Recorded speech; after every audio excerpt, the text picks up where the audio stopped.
La gala se paralizó en el preciso instante en que ella tomó el micrófono. Hubo un segundo en el que todo pareció contener la respiración. Los candelabros titilaron como si también escucharan.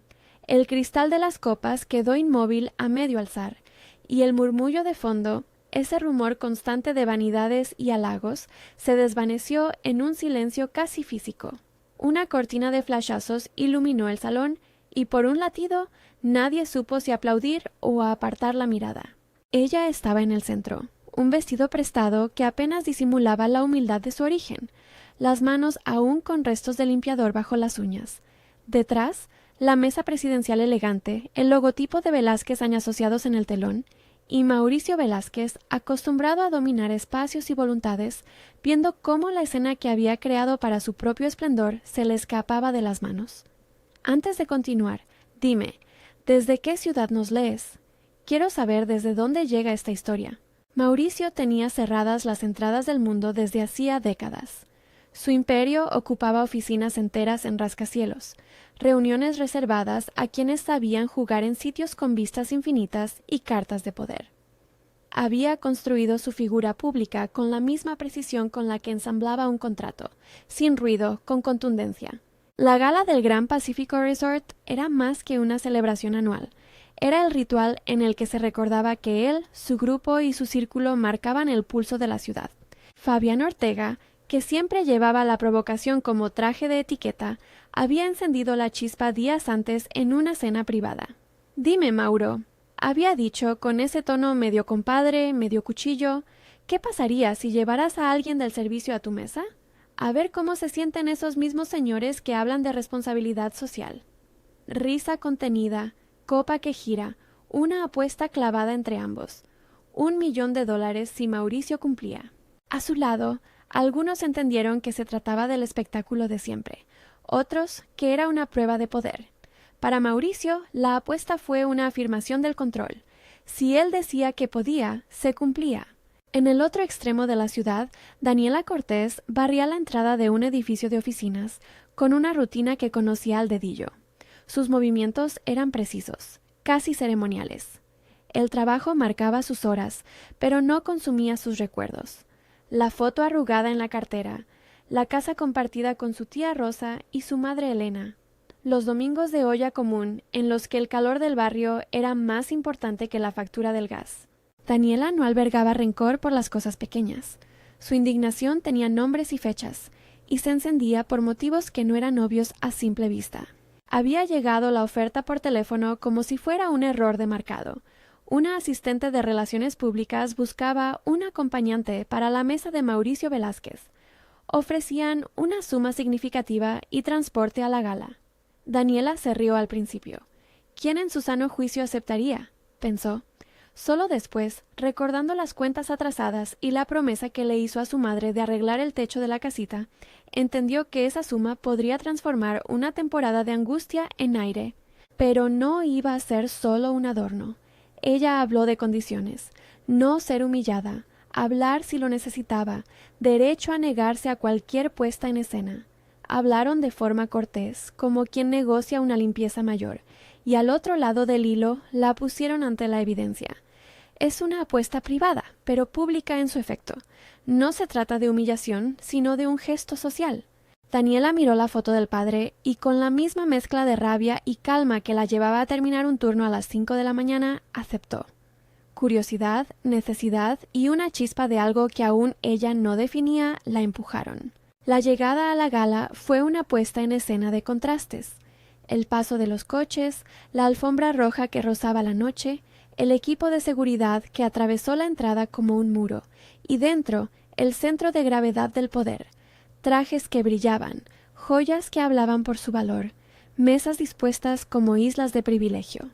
Los perfumes se mezclaban con el olor del mezcal de alta gama. Las conversaciones navegaban entre inversiones y elogios. Ella, con su vestido modesto y su postura firme, fue conducida a la mesa principal. No hubo aplausos de reconocimiento, solo la curiosidad contenida de quien contempla una pieza fuera de su habitación natural. En el instante en que la presentaron como acompañante de Mauricio Velázquez, algunos de los invitados sonrieron de manera ambigua. Otros apenas levantaron la vista. Fabián, sentado unos puestos más allá, hizo un gesto mínimo, satisfecho con la expectativa que había puesto en movimiento. El discurso de Mauricio fue el guión perfecto de siempre. Cifras, autocomplacencia, la vieja retórica sobre sostenibilidad y responsabilidad social corporativa que las empresas repiten para dormir al público y a los auditores. Mencionó cifras redondas, donaciones programadas, proyectos que transformarían comunidades. Los aplausos cortos, las frases preparadas, el riff de luces y las cámaras registrando cada gesto. Era un actor veterano en un teatro que funcionaba como espejo, todo brillo y ninguna mancha. Entonces le alcanzaron el micrófono. Nadie lo había planeado. Ella lo tomó como quien se sostiene del pasamanos para no caer, con una mezcla de calma y tensión. Abrió la boca y preguntó, no con un rencor que explotara, sino con la precisión de una pregunta pegada a la verdad. ¿Puede explicar por qué las cifras ambientales del último informe no coinciden con la realidad que conocen las familias que perdieron contratos con Cortés Construcciones? ¿Por qué los permisos y licencias figuran como vigentes en los registros, cuando a muchos se les negaron obras y contratos? Hubo un instante en que la sala creyó que era una pregunta imprudente de una mujer fuera de sitio, y luego la evidencia, murmullos, caras que pasaban de la curiosidad al pánico, fotógrafos que se abalanzaban. Un asistente intentó retirar el micro. Ella lo sostuvo con la calma de quien sabe que esa es la única línea entre ser escuchada y ser invisibilizada. Su voz no era la de una acusación teatral, sino la de quien expone la discontinuidad entre el discurso público y la vida real. Lo que dijo no fue un proceso jurídico ni condenas. Nombró incongruencias, fechas que no cuadraban, obras canceladas, pagos que no llegaron. Habló de familias que vieron cómo se cerraban puertas porque, en el papel, todo era correcto. Y ahí, en el centro de aquella sala que pretendía ser un santuario del éxito, la pregunta actuó como una lente que amplificó lo que muchos querían ignorar, que las cifras pueden ser recinto de una realidad distinta, construida sobre decisiones que implican vidas. El silencio que siguió fue absoluto. Los tenedores dejaron de sonar en los platos. La orquesta menguó su música al ruido de las cámaras. Mauricio quedó atrapado entre el rostro que había invitado y la posibilidad de que su imperio mostrara una rotura. Fabián intentó reír, pero la risa se le quebró. Los ejecutivos empezaron a mirarse unos a otros buscando la salida más rápida. ¿Quién eres?, preguntó él sin saber si era reproche o incredulidad. Daniela Cortés, respondió ella. Había en su voz algo que no pedía permiso. Aquella noche la palabra escándalo no fue inmediata. La palabra tal vez fue pregunta, que por su simpleza clavó la atención en otro lugar. La prensa que no tardó en arremolinarse, los directivos que querían apagar el incendio con sonrisas programadas, y Mauricio que, por primera vez en público, sintió que su guión había sido arrancado de las manos. La reacción fue en cadena, llamadas al despacho, 3 teléfonos vibrando en la misma mesa, un jefe de seguridad que intentó retirar a Daniela por la fuerza, y ella que, con quietud, exigió que se le escuchara. Entonces, la estrategia que se activa cuando el poder siente su pulso flojo. Contener la narrativa antes de que se vuelva una verdad pública incuestionable. En la terraza, con la brisa que cortaba la noche y el faro lejano del resort marcando la vista, Mauricio y su círculo se reunieron para decidir el movimiento. Control de daños, dijeron en voz baja, como si fuera un título de manual. La abogada corporativa habló de cláusulas, de imagen, de demandas posibles. El director financiero repasó los posibles costes reputacionales. Fabián, siempre dispuesto a una solución que preservara su espectáculo, propuso la estrategia que había ideado cuando encendió la apuesta. Convertir el problema en símbolo, intentar transformar a la descontenta en portavoz controlada. Mauricio, aunque dolido en su orgullo, aceptó la solución por pragmatismo. Si podían convertir la intervención en un gesto que reescribiera la historia, todo quedaría neutralizado. Y si además podían pagar lo suficiente, quizá nadie querría meter las manos en un asunto incómodo. Lo que la sala no sabía era que esa misma noche la empresa movió fichas con una velocidad que sorprendió hasta a los veteranos de la firma. El ofrecimiento llegó rápido, un contrato de imagen que incluía una suma considerable, desplazamientos y la posibilidad de que Daniela hablara en algún acto público con un marco controlado por la empresa. En teoría, la oferta estaba diseñada para cerrar con discreción los daños. En la práctica, fue una tentación y una trampa. Alejandro, el asistente encargado de la logística, explicó los términos casi como quien le explica a una clienta qué tipo de limpieza corresponde a cada tarifa. Había en su discurso paternalismo y cálculo. Daniela escuchó, y allí donde otros podrían haber aceptado por miedo o por necesidad, ella respondió con condiciones propias. No pidió verbos grandilocuentes, pidió derechos concretos, poder negarse a participar en actos que la humillaran, la libertad para denunciar irregularidades si las descubría, y que una parte del pago no se usara como cortina, sino como reparo a quienes habían perdido contratos. Pidió, además, que una parte del dinero se destinara directamente a su familia y que no se la convirtiera en un adorno que visitara barrios para fotos publicitarias.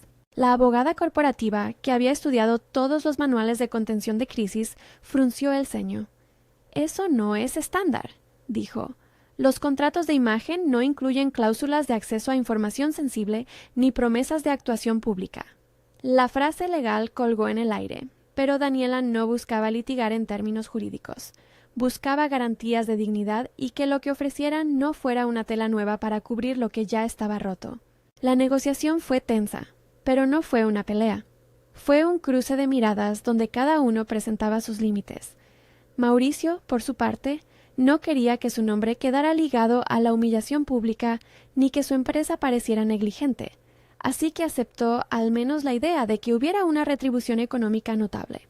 Fue su asistente quien empujó la cifra del 1.000.000 como símbolo. «Si es 1.000.000», dijo Fabián en algún momento, más para su alivio que por convicción. «La prensa tendrá menos apetito por indagar». Para Mauricio, sin embargo, la cifra era un número que se podía restar de su cuenta y añadir a su imagen si la operación salía perfecta. No supo decir, todavía, si estaba más enfadado por el riesgo de la exposición o por haber sido retado en su orgullo.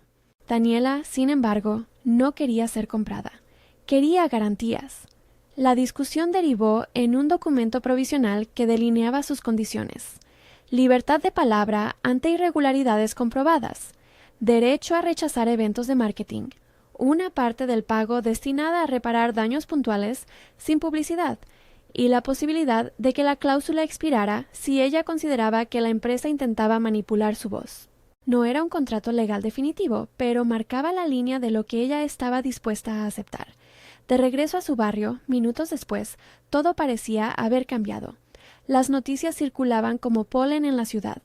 En los grupos de mensajería, en las bocas de los taxis, en los pasillos del hospital donde su madre trabajaba en administración, el nombre de Daniela pegaba con curiosidad.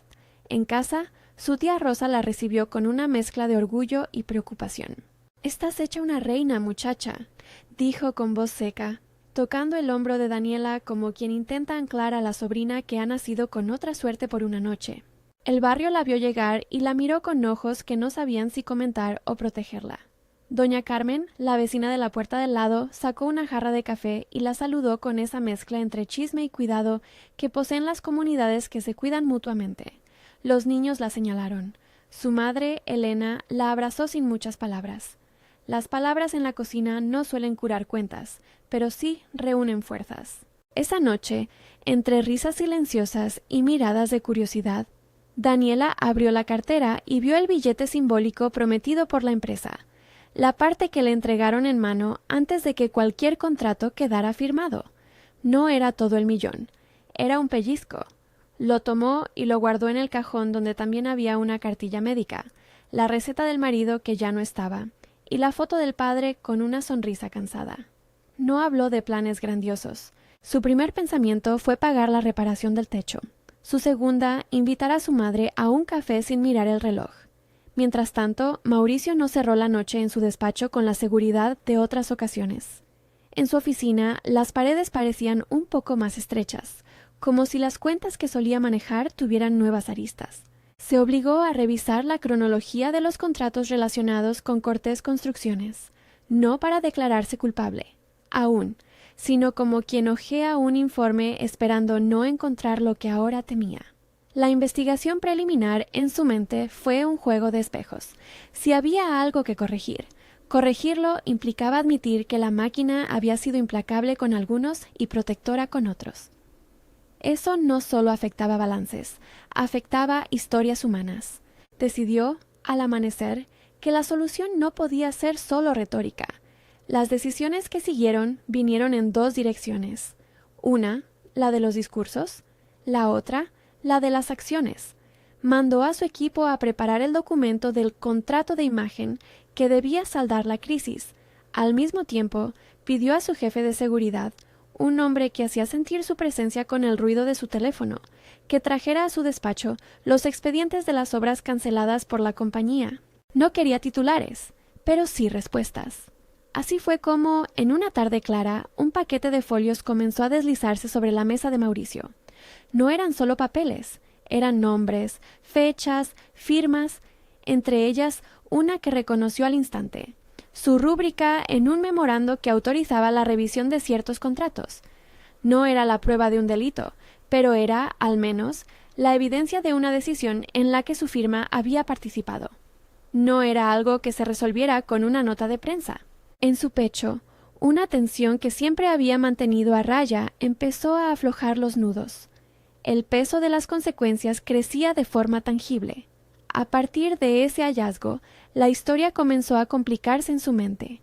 No por culpa de una conspiración externa, sino por la certeza de que las decisiones, incluso las más técnicas en un despacho, arrojan sombras largas cuando se bajan al suelo. Mauricio sintió la incomodidad de quien ve por primera vez el rastro humano de lo que había considerado puramente empresarial. Y en esa incomodidad había algo más peligroso para su orgullo, la posibilidad de que la reparación exigiera más que palabras o donaciones. Poco después, y sin apresurarse a mostrar su inquietud en público, decidió que lo siguiente sería hablar con quien había paralizado la gala. No buscaba solo una cara conocida para reparar la imagen, buscaba comprender y quizás, aun contra su propia soberbia, aprender que había huecos en la narrativa que había dado por sentada. El encuentro quedó pactado en un café sencillo de la ciudad, lejos de las mesas de mármol y las terrazas del Gran Pacífico. Daniela llegó con la naturalidad de quien se sienta a beber un vaso de agua después de una jornada. Mauricio la observó desde la otra mesa con más interés que en la gala. Había en sus ojos la sospecha de un hombre que descubre que su reflejo no siempre le favorece. Entre ellos, la distancia social intentó mantenerse, pero la conversación la forzó a desvanecer como el vapor en una taza caliente. «No vine a hacer espectáculo», dijo ella sin rodeos. «Si me ofreces algo, que sea para reparar, no para crear una esa fachada». Mauricio inclinó la cabeza, consciente del peso de cada palabra. «Lo entiendo», replicó. «No quiero que te sientas usada». Era una frase simple y casi evidente, pero en su voz se notaba la lucha entre quien quiere reescribir su historia y quien todavía defiende su escudo. Daniela deslizó sobre la mesa una lista con nombres de familias que habían sufrido cancelaciones y pérdidas. No pidió, de entrada, toda la justicia posible. Pidió gestos concretos. Ya no quería fotos, quería reparación. Y si la empresa tenía poder para ordenar, tenía también responsabilidad para enmendar. Sus ojos no buscaban compasión, buscaban compromiso. Aquella tarde, entre sorbos de café y el ruido urbano, se firmó un primer acuerdo de intención. No un contrato definitivo, sino un punto de partida. Mauricio aceptó revisar expedientes, destinar una parte de la oferta a reparaciones concretas y, de modo más sutil, concederle a Daniela margen para hablar en eventos cuando ella lo considerara oportuno. No fue una victoria total para ninguno. Fue, en cambio, una trinchera compartida. El regreso a la vida cotidiana ofreció escenas que contrastaban con lo ocurrido en la gala. Mauricio, por primera vez en mucho tiempo, aceptó acompañar a Daniela en un trayecto que no pertenecía a su mapa de experiencias: el autobús urbano. No fue una decisión mediática.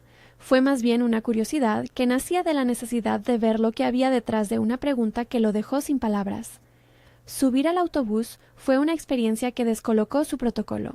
El ruido del motor, las conversaciones cruzadas, la música que se escapaba de un teléfono barato, todo hablaba de una ciudad que no se parecía a las salas con alfombras y vidrio que él frecuentaba.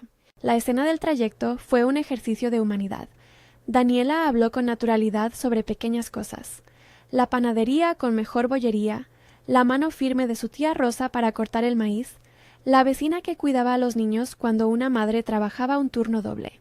Mauricio escuchó, más atento por la cadencia de la voz que por el contenido. Sin darse cuenta, empezó a entender que las cifras que tantas veces había visto en informes tenían detrás historias que no entraban en las hojas de cálculo. Al bajar en la parada del barrio, recibieron miradas, no todas amables, no todas curiosas.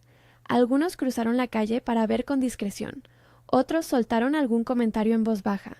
Doña Carmen apareció en la puerta de su casa, con una toalla en la mano, y saludó con ese afecto inmediato que conserva la comunidad.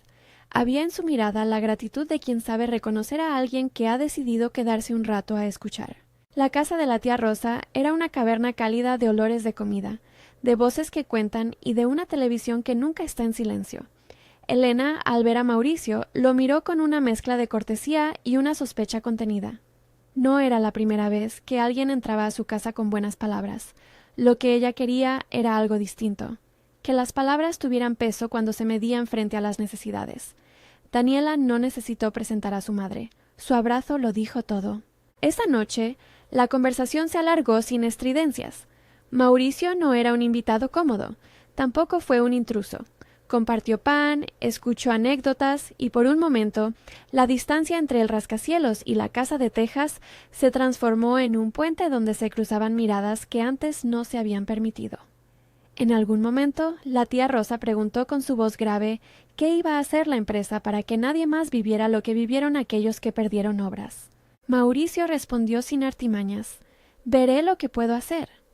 La frase fue pequeña, pero la tía Rosa, con la sabiduría de quien sabe cuándo una promesa será continua, ladeó la cabeza y no dijo más.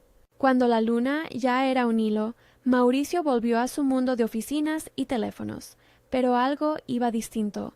Ya no eran solo balances lo que ocupaba su mente, sino rostros que había visto aquel día. Además, las hojas que habían pasado por su escritorio no parecían ahora documentos inertes, sino mapas con intersecciones que exigían ser recorridas. El camino hacia la reparación, sin embargo, era tortuoso. Las reuniones con accionistas, los consejos internos, las risas de quienes creían haber cerrado la crisis con una foto en la que aparecían todos contentos, no podían anular la pregunta que ella había puesto en medio del salón. Y en paralelo, Daniela devolvía a su vida la simpleza de las mañanas, limpieza, risas con su tía, la escuela de los niños que ayudaba a cruzar la calle.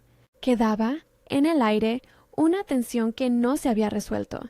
¿Sería la reparación apenas una operación de relaciones públicas mejor diseñada, o el comienzo de algo que obligara a cambiar estructuras? Mauricio lo sabía, aunque todavía no estaba dispuesto a deshacer todo lo que su empresa había construido con métodos que, hasta entonces, le habían parecido eficaces. Para cambiar eso, habría que combatir inercias, convicciones propias y la resistencia de quienes preferían la estabilidad de la narrativa que lo blindaba todo. Y entonces, en ese punto exacto donde la noche se convierte en madrugada, una llamada volvió a encender la alarma. Un grupo de familias había respondido al rumor y pedía reuniones. Las voces que, hasta hace poco, solo se dejaban oír en descuidos, ahora reclamaban presencia y acciones concretas. Mauricio cerró los ojos un instante, sintiendo que la apuesta que había asumido por orgullo se volvía pequeño frente a lo que le pedía el mundo. La historia, que empezó con un micrófono sostenido por manos de limpiadora, ya no podía volver a la calma previa. Había preguntas flotando que exigían respuestas con nombre y oficio, y mientras la ciudad despertaba agitada al día siguiente, él supo que el valor verdadero no estaría en palabras bien medidas en una gala, sino en la forma en que decidiera caminar hacia quienes, hasta entonces, no habían formado parte de su mapa. Las semanas que siguieron a la noche de los candelabros no fueron una sucesión ordenada de actos heroicos, ni una caída estrepitosa de Mauricio. Fueron, más bien, una acumulación de decisiones pequeñas y ruidosas que empujaban su mundo hacia un borde que no había imaginado mirar desde dentro. Cada una de esas decisiones abrió puertas que olían a rutina administrativa y a polvo de expedientes, pero detrás de las tapas de esos legajos había nombres, horarios, facturas y relatos que demandaban más que una nota protocolaria en la página web de la compañía. En el despacho, las carpetas continuaban apiladas como testigos mudos. Mauricio las hojeaba con una lentitud que no le pertenecía. A veces se detenía en fechas y, sin advertirlo, miraba la firma. Su rúbrica, aquella que firmaba transferencias y autorizaba revisiones, aparecía en varias hojas que ahora estaban en manos de su equipo. No eran todas pruebas de mala fe, ni siquiera todas indicios de mala gestión. Algunas eran por simple burocracia, otras por decisiones técnicas. Pero una cosa quedó clara muy pronto. Muchos de esos papeles coincidían con silencios que, durante años, nadie había preguntado con insistencia. En la planta baja, la vida seguía como si existieran dos ciudades, la de la torre de oficinas y la del barrio donde Daniela volvía cada tarde. Esa división, que antes tenía la elegancia de lo irreconciliable, empezó a encoger. Los primeros días tras la gala, Mauricio insistió en acudir a reuniones donde se debatía la creación de un fondo de reparación. Presentó números, alternativas y una propuesta que, para sorpresa de algunos, incluyó recursos para reactivar obras canceladas y un mecanismo de compensación directa para familias afectadas. No fue una iniciativa sencilla. El Consejo de Administración no veía con buenos ojos destinar recursos sin antes evadir cualquier riesgo reputacional, y un grupo de accionistas planteó la cifra en términos de impacto financiero inminente. Fabián, en su mezcla de socarronería y pragmatismo, observaba todo con esa distancia que toma quien apostó por el espectáculo y luego teme que el fuego le alcance. Insinuó que 1 millón era un número digno de prensa, que con eso se compraba silencio y se encendían campañas que borraban incongruencias. No comprendía, o fingía no hacerlo, que para Daniela no se trataba de borrar nada, sino de restituir vidas que habían sido arrojadas a la sombra de una cuenta bancaria. La primera fractura real sobrevino durante la segunda reunión del equipo. Un directivo mayor, curtido en crisis, dijo en voz alta aquello que algunos solo murmuraban. Si volcamos millones en limpiar culpas, los mercados entenderán que hemos respondido y el precio de nuestras acciones se estabilizará. Mauricio inclinó la cabeza, pero dentro de él algo resistía que la respuesta se quedara en la lógica financiera. Había visto ojos en la casa de la tía Rosa que no respondían a balances. Había escuchado a Elena recitar fechas y nombres como si fueran velas que no debían apagarse. Decidió, entonces, que el fondo tendría 2 patas. Una financiera, con recursos económicos para reparación y reactivación de obras, y otra humana, que implicaba visitas personales a las familias, acompañamiento técnico y contratos con proveedores locales para estimular economías que se habían quedado frágiles. Fue una apuesta que no cayó bien en todos los despachos. Hubo resistencia, hubo cálculos de pérdidas a corto plazo, hubo reuniones donde celulares vibraban frenéticos. Pero también hubo voces, en particular algunas del equipo de responsabilidad social, que vieron en la propuesta una oportunidad de verdad. Mientras tanto, en el barrio, la noticia del fondo circuló entre el escepticismo y la esperanza. Para muchos parecía la repetición de gestos aprendidos por empresas para lavar imágenes. Para otros, era la primera mano que tocaba una herida que llevaba tiempo abierta. Daniela, prudente, pidió que las prioridades las marcaran las familias afectadas más que el departamento de prensa. Y así se hizo. Se organizó un censo inicial no exento de tensión para localizar a quienes habían perdido contratos y a quienes esperaban respuestas hace años. El primer hogar al que fueron fue el de los Mendoza. No era el retrato de la pobreza extrema, ni tampoco el de la retirada cómoda. Eran personas con proyectos a medias y resiliencia puesta a prueba. La casa, con paredes repintadas a medias, tenía en la sala una estantería con recortes de periódicos donde aún pegaban fotos de inauguraciones pasadas de Cortés Construcciones. El patriarca, don Roberto, saludó con la cortesía de quien ha aprendido a medir las palabras frente a visitas oficiales. Su esposa, Ana, puso una cafetera a hervir con la precisión de quien entiende que las tazas son un modo de medir la confianza. Mauricio entró con la incomodidad de quien sabe que una visita no borra días perdidos. Llevaba consigo un sobre con la primera transferencia acordada y con un documento que, aunque no resolvía todo, ofrecía acompañamiento para reactivar una obra paralizada. No fue un paseo triunfal ni una foto para sociales. Fue una tarde de conversaciones donde se habló de costes reales, de tiempos plausibles y de personas que, en su momento, habían recibido promesas que no se cumplieron. Don Roberto habló de obreros que esperaron pagos, de proveedores que cerraron, de una reputación profesional que se dejó morir por burocracia. Elena, a su lado, sostuvo la mirada con firme aceptación. No había necesidad de explicaciones largas.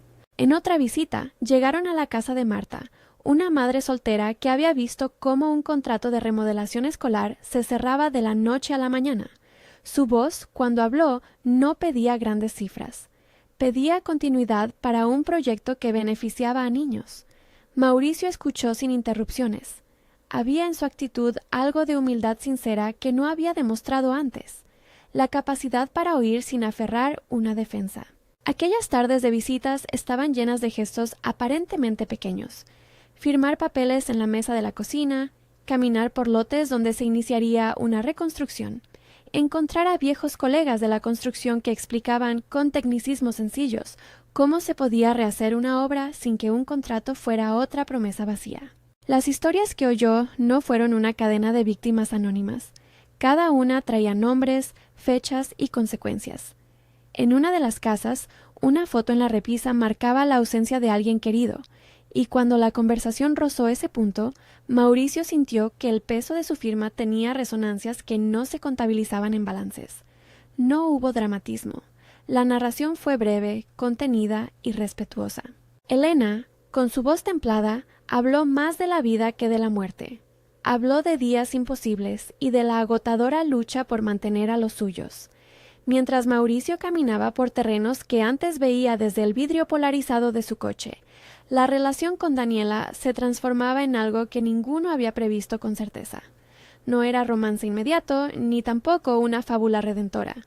Era una convivencia de miradas que se afinaban, conversaciones que se repetían y rozaban afinidades. Ella le enseñó a mirar los plazos de entrega como promesas personales, no como cifras sin rostro. Él le enseñó a navegar burocracias que, ahora, podían abrir puertas. Ambos, en ese intercambio, fueron forjando una complicidad de cautela y pruebas. El primer conflicto serio entre ellos no fue por el dinero, sino por la exposición. La empresa quiso organizar una visita masiva para la prensa, cámaras, notas y sonrisas. La propuesta tenía ingredientes que a Daniela le olían a manipulación. Reaccionó con firmeza. No se dejaría convertir en un elemento de relaciones públicas. Mauricio, con la vieja costumbre de contentar a su equipo, dudó hasta que recordó a don Roberto y a Marta. Prefería debatir, explicar y finalmente le propuso una alternativa, una jornada de trabajo con familias y técnicos donde la prensa solo tendría acceso a un comunicado posterior si las familias lo aceptaban. Daniela aceptó, pero puso una condición adicional. Las familias decidirían si querían aparecer. Aquello fue un pequeño triunfo para ella y una lección para Mauricio. La responsabilidad no se reduce a dar dinero. Implica dar voz y respetar la decisión de quienes han sido dañados. Los accionistas murmuraron. Fabián acusó la lentitud, pero el gesto quedó marcado en la comunidad. Aquel no sería un espectáculo comprado, sino un proceso al que alguien había acudido con humildad. Las resistencias no desaparecieron. Hubo filtraciones a la prensa de correos internos donde nombres y cifras se mezclaban en modo que buscaba desacreditar las intenciones de Mauricio. Un editorial escéptico preguntó si una reparación podría ser más espectáculo que justicia. Otra columna sugirió que el multimillonario buscaba purgar su reputación. Mauricio recibió críticas en su propio despacho. Se reunieron comités, se ajustaron cláusulas y Daniela tuvo que reforzar su condición de autonomía. Su firma debía ratificar cualquier paso mediático. Fue un periodo de tensiones públicas y pequeñas traiciones privadas. En lo íntimo, los momentos entre ellos se volvieron ventanas donde ambos mostraban vulnerabilidades. Una tarde, sentados en una vieja peluquería del barrio, mientras esperaban a que tajaran a un niño que corría entre las sillas, Daniela habló de su padre de manera que no buscaba reproches sino verdad. Contó cómo, cuando la empresa de Mauricio compró determinados contratos, la empresa familiar perdió no solo dinero, sino ánimo. Su padre, que había montado un pequeño equipo de albañiles con orgullo, Vio cómo las promesas se diluían en papeles, como si su trabajo no fuese otro que cifras de columna. No dijo culpa en tono acusatorio. Describió el efecto del silencio y la desidia. Mauricio la escuchó sin intervenir y cuando quiso contestar le costó encontrar palabras que no sonaran a excusa. Aquel fue el impulso para que todo lo que empezaba a ser solo intención pasara a ser acción concreta. Mauricio, lejos del ruido del consejo, impulsó una auditoría interna que no se limitó a limpiar su imagen, sino que buscó identificar errores de procedimiento.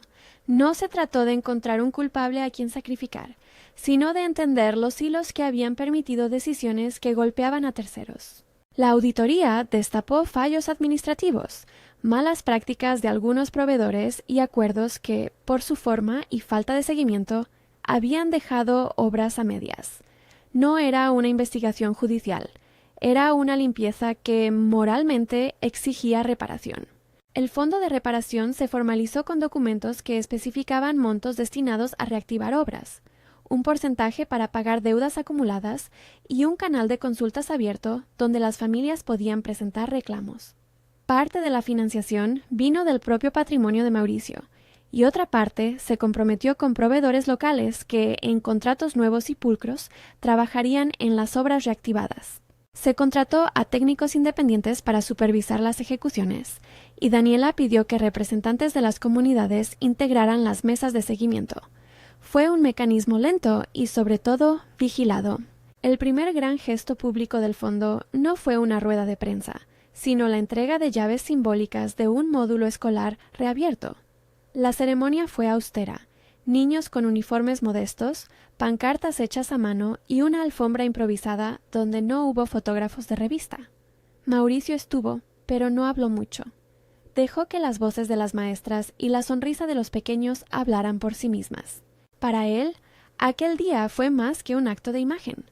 Fue la primera vez que vio puestas en uso real las obras que alguna vez fueron promesa. La prensa, que necesitaba titulares que alimentaran sus agendas escépticas, comenzó a registrar las visitas a familias y las reactivaciones de obra como hechos.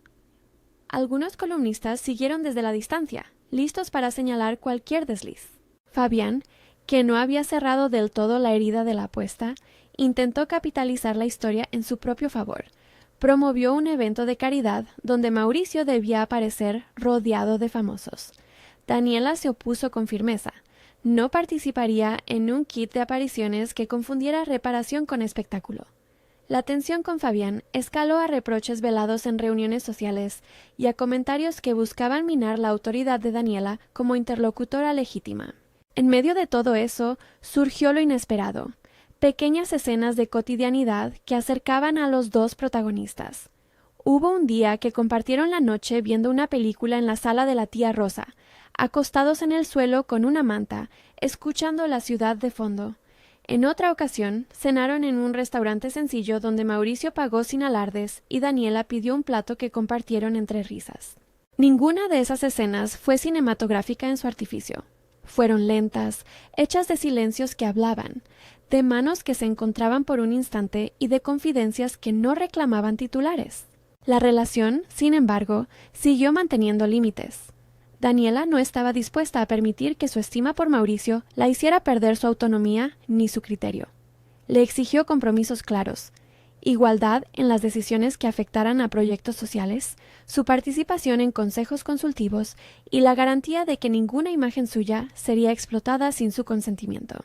Mauricio, por su parte, aceptó a regañadientes tareas que le parecían incómodas, compartir decisiones, explicar públicamente fallos y aceptar que, en ocasiones, sus presencias debían ser secundarias. Ese proceso no fue suave. Hubo discusiones, silencios y retiradas donde cada uno recolocó sus pertenencias emocionales.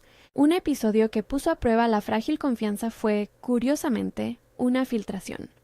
Un medio de prensa publicó extractos de correos internos donde aparecían frases que conspiraban para minimizar el impacto público de las denuncias. Daniela, dolida por la posibilidad de manipulación, sintió que aquello podía deshacer todo lo construido. Mauricio, por su parte, se mostró dispuesto a transparentar lo ocurrido y a asumir responsabilidades por los errores de su equipo. Mandó a abrir una investigación interna sobre las filtraciones y exigió sanciones administrativas. No buscó culpables para cubrirse, sino responsabilidades para que la transparencia tuviera consecuencias reales. El gesto, aunque tardío, caló en Daniela como prueba de que el cambio no era solo retórica. En la playa donde el oleaje dibujaba líneas de espuma, la confrontación definitiva entre los dos protagonistas tuvo un tono distinto del que muchos imaginaron. No fue grito ni espectáculo. Fue conversación de personas exhaustas que necesitaban nombrar lo que aún dolía. Daniela abrió la bolsa y sacó una carpeta vieja. Eran papeles del negocio familiar, facturas, cartas que mostraban promesas incumplidas. Entre ellas, una notificación que databa de un día concreto y que, sin decirlo con explosiones, explicaba cómo la empresa de Mauricio había decidido no renovar ciertos contratos con Cortés Construcciones. La lectura fue serena, pero precisa. Había fechas irresponsables. Mauricio la siguió con la mirada y por primera vez sin intermediarios dijo: «Firmé aquel documento. No lo firmé con la intención de hacer daño. Lo hice porque alguien me dijo que era lo correcto desde el punto de vista empresarial. No pensé en las vidas». La confesión no fue un esculpar palabras. Fue la exposición de su ignorancia y su cobardía. Daniela no buscó venganza teatral. Buscó que la verdad tuviera nombre y forma. Reveló, con la voz contenida, cómo la falta de pagos y las cancelaciones habían desmoronado la continuidad de la empresa familiar. Cómo la incertidumbre, alimentada por papeles oficiales, terminó minando la salud y la fuerza de quien entonces era su figura de apoyo. No hubo recriminación física. Hubo una gravedad que pesó en ambos. Mauricio, ante el oleaje, comprendió que su firma había sido un engranaje que no había considerado completo. Fue un golpe sobre su orgullo. No hubo promesas grandilocuentes.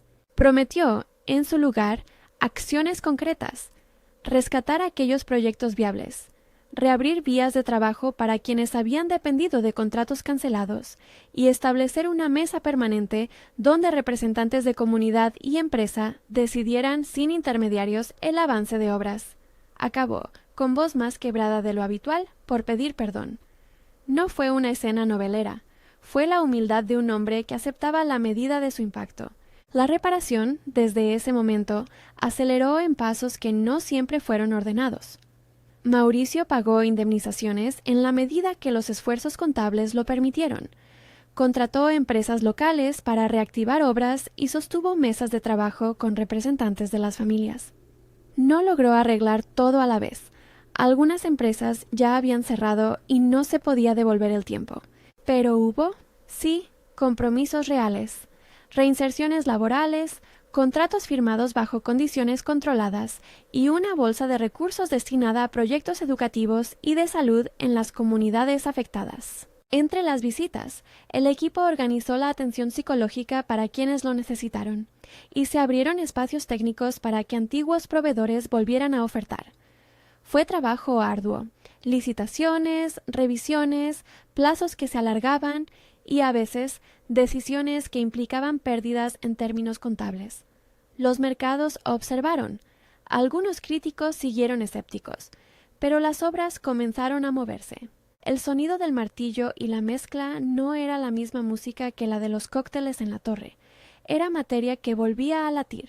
En el plano personal, la relación entre Mauricio y Daniela alcanzó un nuevo grado de intimidad y pruebas. No faltaron las dudas. En una ocasión, un viejo amigo de Mauricio, un empresario de capitales, le sugirió que una asociación con una firma de relaciones públicas seria podría neutralizar el ruido mediático. Mauricio lo escuchó, pero respondió que prefería gastar menos en imagen y más en obra. El amigo se marchó con una mezcla de sorpresa y desaprobación. Fabián, por su parte, intentó atizar resentimientos con comentarios en reuniones sociales, pero la pareja había aprendido a responder desde la acción más que desde la réplica. Hubo un episodio casi doméstico que marcó una pequeña victoria en la confianza. Daniela pidió a Mauricio que la acompañara a una jornada en la que enseñaría a jóvenes del barrio técnicas básicas de albañilería. Él, que nunca había agarrado una paleta con intención distinta a la de firmar, aceptó. Aprendió a mezclar cemento, a sostener una viga y a escuchar a jóvenes que preguntaban sin miedo. No fue un espectáculo, fue trabajo. La mirada de los chicos, Cuando vieron a aquel hombre en mangas arremangadas, no fue de idolatría, sino de sorpresa. Eso para Mauricio significó más que cualquier aplauso. El tiempo trazó una rutina singular. Por las mañanas, la empresa revisaba balances. Por las tardes, él iba al barrio o a las obras. La dualidad se convirtió en hábito. Daniela, que seguía limpiando en días alternos y llevando a su madre al médico cuando hacía falta, no dejó de ejercer su oficio ni sus decisiones públicas. La autonomía que había exigido se mantuvo firme. Si la empresa proponía una campaña, ella la evaluaba y si era manipulación, la rechazaba. El amor, cuando finalmente apareció en términos confesables, no fue un huracán que lo cambió todo. Fue una serie de constancias. Una noche, sentados frente al mar, Daniela dijo sin rodeos: «No quiero que esto sea una historia donde uno salva a otro. No quiero que te conviertas en mi proyecto. Quiero caminar a tu lado, pero de forma igualitaria». Mauricio la miró, con la honestidad de quien ha perdido mucho orgullo y ahora busca equilibrio. «No te prometo que dejaré de equivocarme», contestó, «pero sí prometo que intentaré hacerlo juntos. No seré tu proyecto, seré tu compañero. Y si alguna vez mi palabra no vale, quiero que me lo digas». Ella sonrió con cansancio y alivio. No fue una declaración novelada, fue un pacto de madurez. Los meses siguieron con su mosaico de logros y retrocesos. Alguna obra se retrasó, alguna familia quedó con reparaciones a medias, alguna nota crítica volvió a aparecer en prensa. Eso no invalida todo lo avanzado. Fue el precio de intentar transformar estructuras lentas en respuestas vivas. El equipo que gestionaba la reparación aprendió a anticipar fallos, a explicar plazos y a incorporar contrapartes comunitarias. Quedó, también, la atención constante en no convertir la reparación en un relato forzado. Ninguna de las partes quería que la historia se maquillara. El clímax emocional que muchos esperaban no llegó con la grandilocuencia de los rascacielos, sino en una escena íntima y sencilla. Mauricio preparó una visita a la playa donde Daniela había confrontado las decisiones de su empresa. No hubo cámaras. Llevó, en cambio, una caja con herramientas nuevas para un taller comunitario que se iba a inaugurar. Dentro, unas palas, cascos y una carta escrita por él. En la carta no habló de sus riquezas, habló de promesas y de acciones. Propuso, además, que compartieran su vida sin jerarquías, que si algún día decidían formalizar su unión, lo hicieran rodeados de las mismas manos que habían ayudado a levantar paredes, no de la ostentación que una vez los separó. Daniela leyó en silencio. Había en su semblante sorpresa y una ternura contenida. No fue un sí inmediato. Fue una meditación sobre la posibilidad de integrar vidas distintas sin que una apague la identidad de la otra. Hicieron un pacto antes siquiera de hacerlo público. La relación sería transparente, respetuosa y basada en acuerdos. Si alguno fallaba, habría consecuencias. Si uno necesitaba espacio, el otro lo respetaría. Fue un tratado íntimo, porque ambos sabían que lo que tenían que proteger no era la pasión efímera, sino la continuidad del cambio. La boda, cuando finalmente llegó, fue la culminación de esa voluntad compartida, pero no una clausura de todo lo vivido. Era, más que una promesa, una reafirmación pública de que la responsabilidad y el amor podían coexistir sin romantizar un pasado que había dolido. La ceremonia fue en la misma playa donde tantas confesiones se habían hecho. Asistieron pocas personas: la tía Rosa, Elena, don Roberto y su esposa, algunos representantes de las comunidades beneficiadas y el grupo pequeño de colaboradores que había permanecido fiel a la idea de la reparación. No hubo alfombras ni fotógrafos de revista. Hubo mesas largas con comida casera, una guitarra que marcaba el ritmo y voces que cantaban canciones conocidas por el barrio. Los votos fueron simples y directos. Daniela habló primero y dijo que se entregaba no como quien anula su historia, sino como quien la integra. Pidió igualdad en las decisiones y compromiso en las acciones. Mauricio, con la voz quebrada, afirmó que su economía personal y su posición no serían escudo para evadir responsabilidades, y que pretendería, día a día, ser un hombre que respondiera con hechos. Ambos se prometieron respeto, trabajo conjunto y la garantía de que el corazón de su matrimonio sería la justicia pequeña de cada día. No todo quedó resuelto con aquel sí en la arena. Había cuentas pendientes, obras por terminar y familias que seguirían acompañando sus procesos. Pero la boda fue un símbolo, no de redención instantánea, sino de una voluntad por persistir. Para muchos vecinos, la escena que más impresionó no fue la alianza, sino la verdad de ver a Mauricio hablando con un albañil como si fueran iguales, compartiendo un bocadillo y limpiándose las manos. El epílogo de esta historia no busca sentar una moraleja simplista. El camino hacia la responsabilidad fue, en conjunto, un proceso con aciertos y fallos. Hubo quienes siguieron escépticos, otros que se reconciliaron con la idea de que algo podía cambiar. Las obras avanzaron, algunas empresas volverían a contratar personal local, y el fondo de reparación se convirtió en una herramienta que, administrada con transparencia, permitió reactivar proyectos educativos y recuperar espacios públicos. Por su parte, la empresa de Mauricio no desapareció. Se transformó, lenta y muchas veces a regañadientes, en una entidad que, al menos en parte, reconocía el valor de asumir sus decisiones. En la ciudad quedó, para siempre, la imagen de aquella gala que se paralizó, no como un episodio aislado de espectáculo, sino como un punto de inflexión que obligó a mirarse con honestidad. Mauricio aprendió que el poder sin escucha se vuelve peligroso. Daniela confirmó que la resistencia puede tomar la forma de acuerdos que no venden dignidad. La apuesta que encendió todo, 1 millón y la humillación posible, terminó, irónicamente, convirtiéndose en el detonante de algo que exigió trabajo real, no gestos vacíos. Años después, cuando alguna vez se recordara la historia en las tertulias de la ciudad, no sería por la cifra de la apuesta, sino por cómo, a partir de un micrófono sostenido por manos de limpiadora, comenzaron a contarse las historias que estaban detrás de los números. En la playa donde se casaron, una placa discreta recuerda ahora a quienes trabajaron en la reactivación de proyectos comunitarios. No es una exaltación del pasado, es una constancia para quien pase por allí, un recordatorio de que la responsabilidad no es una nota de prensa, sino la suma de actos pequeños y continuos. Si algo quedó claro en todo este proceso es que el cambio requiere persistencia. No bastaron disculpas. Hicieron falta horas de trabajo, supervisiones, contratos claros y el reconocimiento de que la dignidad no se compra con 1 millón, sino que se reconstruye con justicia y tiempo. La gala se paralizó por una pregunta sencilla. Lo que vino después fue un trayecto largo que, a veces, costó más de lo que cualquier apuesta hubiese previsto. Si esta historia te ha resonado, suscríbete y activa la campanita para escuchar más relatos, donde las preguntas comunes obligan a mirar las decisiones con otra claridad.